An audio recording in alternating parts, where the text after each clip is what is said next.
Moral Support N4. Purpose of monitoring. Actual performance versus set targets.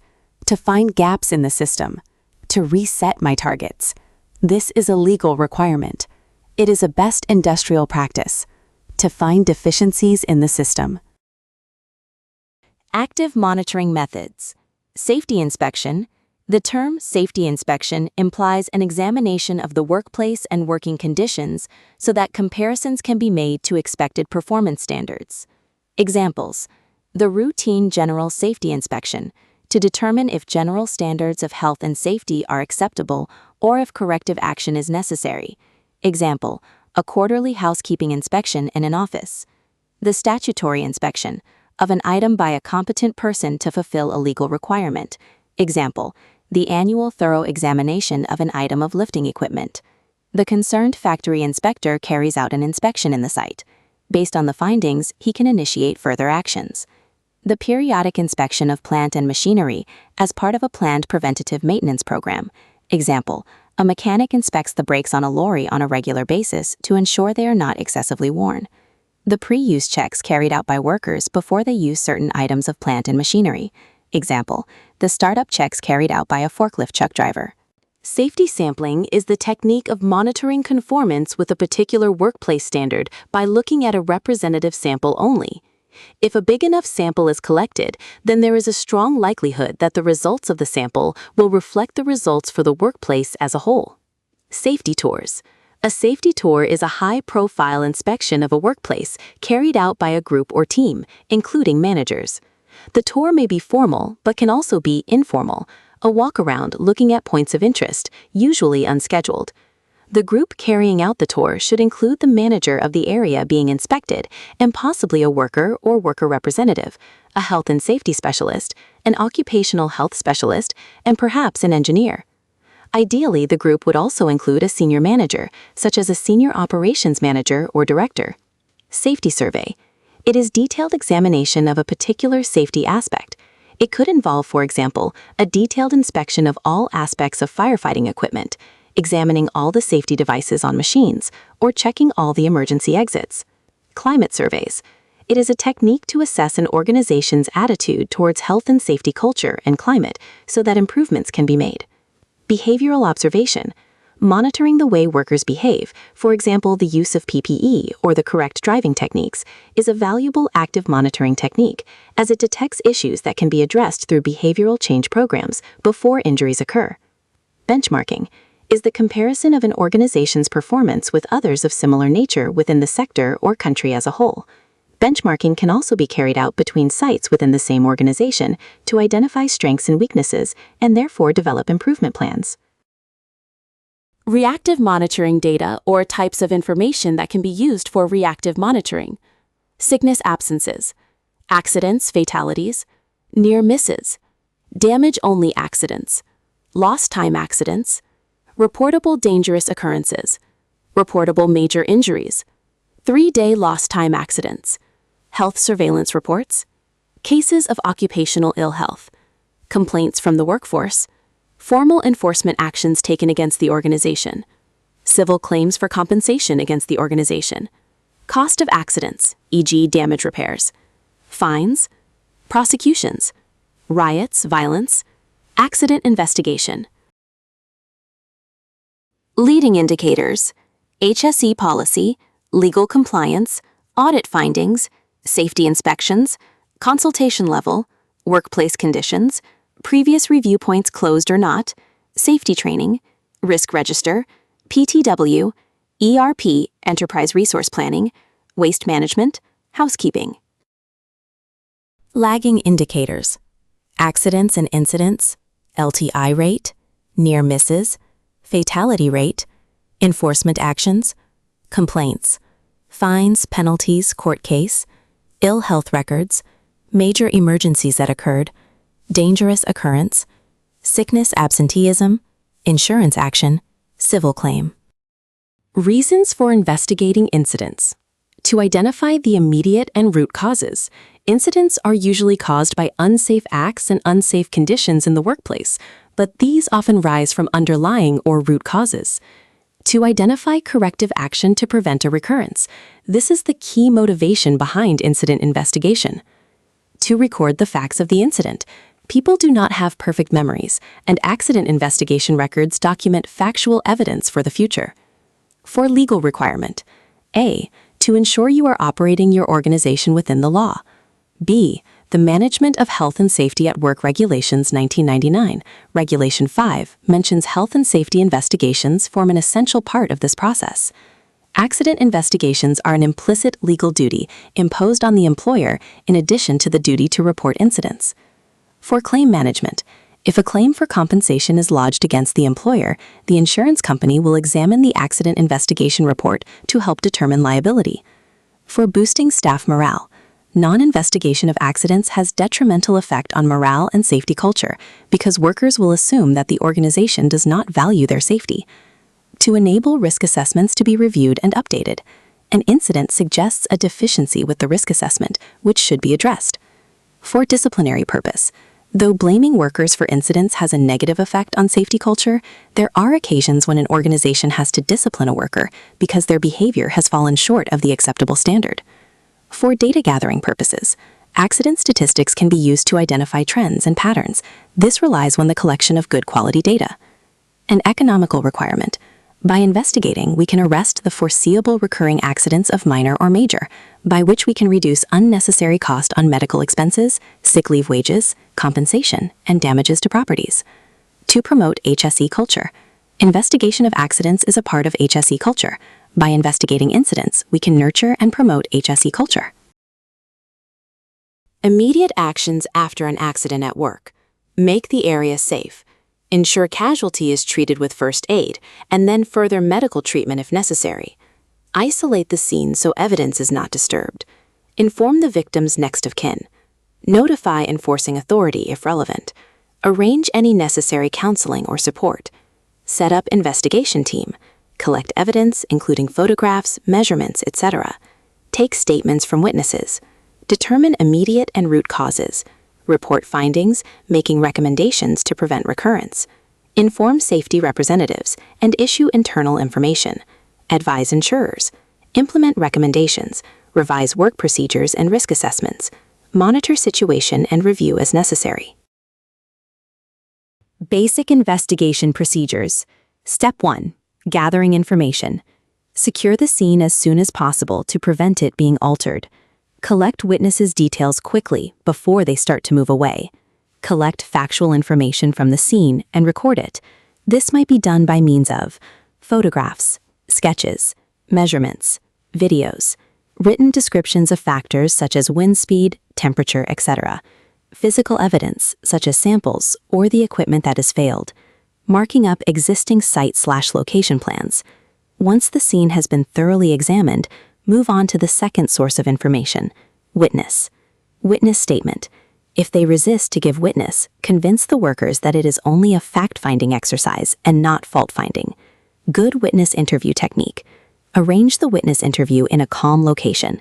Relax the individual and offer help to relieve the stress. Start with open questions. Avoid leading questions. Keep an open mind. Take notes so that the facts being discussed are not forgotten. Ask the witness to write and sign a statement to create a record of their testimony. Video the interview statement. Thank the witness for their help. Documents checking.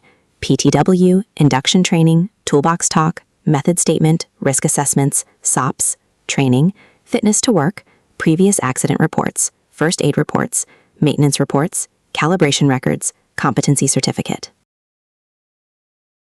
Immediate causes. Human error. Failure to comply with procedures. Violating the rules. Operating without a license. Speeding. Taking shortcuts. Using poor judgment. Poor perception. Overriding safety devices. Hurrying to complete a task. Unauthorized work. Incompetent worker. Mechanical failure. Inattentive. Monotonous task. Grievance.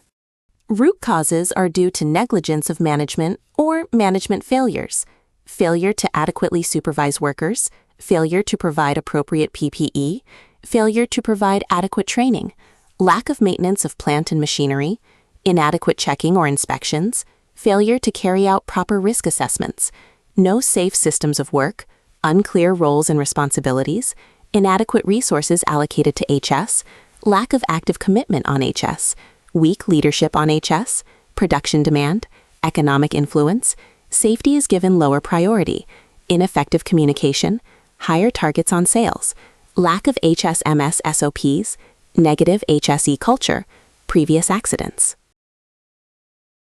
Why accidents to be reported? It is legal requirement as per Ritter 2013. It is a workplace accident. The accident involved the worker during his working time. It is an LTI. It is a reportable accident. How to report? Shortest time possible, through telephone, through email, using prescribed form as per national legal requirement, with minimum information as soon as possible, with detailed information at a later report. Why the scene must be secured? To protect evidence, the hazard still exists, it is a legal requirement, to avoid fine, penalty, to prevent unauthorized access. Difference between immediate causes and root causes. Mechanical failure, faulty brakes. Driver failure to see pedestrian. Pedestrian not wearing high visibility jacket. Driver's vision restricted by goods. Human error on part of driver or pedestrian. Root cause. Inadequate maintenance procedures. Inadequate lighting or driving in poor weather conditions. No rule about high visibility jackets or not enforced. Lack of housekeeping arrangements. Lack of banksman signaler. Lack of training and awareness. Barriers to reporting. Reasons why workers might not report incidents. Unclear organizational policy on reporting incidents. No reporting system in place. Culture of not reporting incidents, perhaps due to peer group pressure. Overly complicated reporting procedures. Extensive paperwork. Takes too much time. Blame culture, where a worker feels that they may be treated detrimentally or disciplined for reporting any accident or near miss that they were associated with. Concern over the impact on the company or departmental safety statistics, especially if this is linked to an incentive scheme. Belief that management does not report seriously. Concern over the impact on the company or departmental safety statistics, especially if this is linked to an incentive scheme. Reluctance to receive first aid treatment. Apathy, the lack of interest, enthusiasm, and concern of workers in reporting the ill effects. Actions should be taken following a serious injury at work. Make the area safe. Ensure casualty is treated with first aid and then further medical treatment if necessary. Isolate the scene so evidence is not disturbed. Inform the victim's next kin. Notify enforcing authority if relevant. Arrange any necessary counseling or support. Set up investigation team. Collect evidence, including photographs, measurements, etc. Take statements from witnesses. Report findings, making recommendations to prevent recurrence. Inform safety representatives and issue internal information. Advise insurers. Implement recommendations, revise work procedures and risk assessments. Monitor situation and review as necessary. How the findings of a health and safety audit can be used to improve health and safety performance. The audit may be used to distinguish areas of compliance with legislation from those areas that do not meet the necessary standard to comply. The audit should also identify the reasons why noncompliance exists and the nature of the noncompliance. The audit may also have distinguished areas of strength from areas of weakness in the management of health and safety. This may facilitate benchmarking by management with other organizations to ensure they are managing health and safety responsibilities in line with industry standards and to assist management to direct often scarce resources where they are most required. The findings from the audit can be communicated to staff to ensure that standards are maintained or improved and to indicate that management is motivated to be proactive in the provision of a safe place of work, keeping health and safety on the business agenda. An audit enables management to follow a program of continual improvement by focusing on eliminating deficiencies. Difference between audits and workplace inspections. Audit has the aim of assessing the health and safety management of an organization. A long process involving the examination of the entire management system. based primarily on review of documentary evidence, backed up by some observations and interviews of personnel at all levels. Long, comprehensive report that records areas of concern and weaknesses in the management system. Detailed planning requires considerable resources. Typically done annually. Aims to improve systems at a high level with the ultimate effect of improvements cascading down to operating level. Is a strategic tool addressing long-term progress. Workplace inspection has the aim of assessing the use and effectiveness of control measures, a relatively short process looking at practices in part of the workplace, primarily based on observations, perhaps involving very limited scrutiny of paperwork and interview of operators. Short report identifying key corrective actions required. Only limited planning and main resource required is the inspector's time, usually done on a daily, weekly, monthly, or quarterly frequency. Focuses on activities and equipment at operational level, though remedial actions may address system faults. The purpose of reviewing health and safety performance? To ensure that management systems are working effectively. Reviews enable action to be taken so that health and safety performance is continually improved. Identify any key areas that need to be addressed. To check on the targets level. To reset the targets. To identify the weakness. To come back to the track. To know exactly the achievements and the elements that were failed to achieve. To ensure if all the agreed targets are achieved. Reasons why an organization should review its health and safety performance. To identify whether the organization is on target. To continually improve. What do we have to change so that we continually improve? Because monitoring is an essential part of any management system. Because reviews are a required part of accreditation to a management system, such as ISO 45001. Issues to be considered in reviews. There are a wide range of topics for consideration in the review, including legal compliance. The organization must be aware of any legal compliance issues, and therefore the review should recognize any areas of legal non-compliance. Accident and incident data concerning injury accidents, property damage accidents, lost time accidents, reportable events, etc., often taken from accident records and accident investigation reports, together with the review of corrective and preventive actions arising from investigations to ensure that these have been implemented. Safety tours, sampling, and inspections. Information and data gathered from general workplace inspection reports and statutory inspections may provide evidence of conformance or non-conformance to standards. Absence and sickness data concerning work-related ill health, gathered from absence monitoring records or perhaps the Occupational Health Department. Audit reports. Findings of internal and external audits should be reviewed, which may present detailed and comprehensive information on the safety management system and its effectiveness. Achievement of objectives, where specific targets have been set for the organization as a whole or parts of the organization, achievement towards these targets can be measured. Enforcement action, such as reports from inspectors, enforcement notices, and prosecutions. Previous management reviews, in particular, the completion of actions identified during those reviews. Legal and best practice developments. It is important that the organization remains up to date with its legal responsibilities and responds to any changes. There may also be technological or best practice changes that can be taken into consideration to further improve the workplace. Other sources, such as quality assurance reports, results of participation in consultation, communications and complaints from external sources, monitoring data, records, reports. What typical outputs from the management review that need to be documented and maintained as a record of the review process? Minutes of the review, documented revisions to the health and safety policy and health and safety objectives, specific corrective actions for individual managers with target dates for completion, specific improvement actions with assigned responsibilities and target dates for completion, date for review of corrective action, areas of emphasis to be reflected in the planning of future management system audits. Zion International Safety College, Nagercoil. Admission open. Call now 9080865511.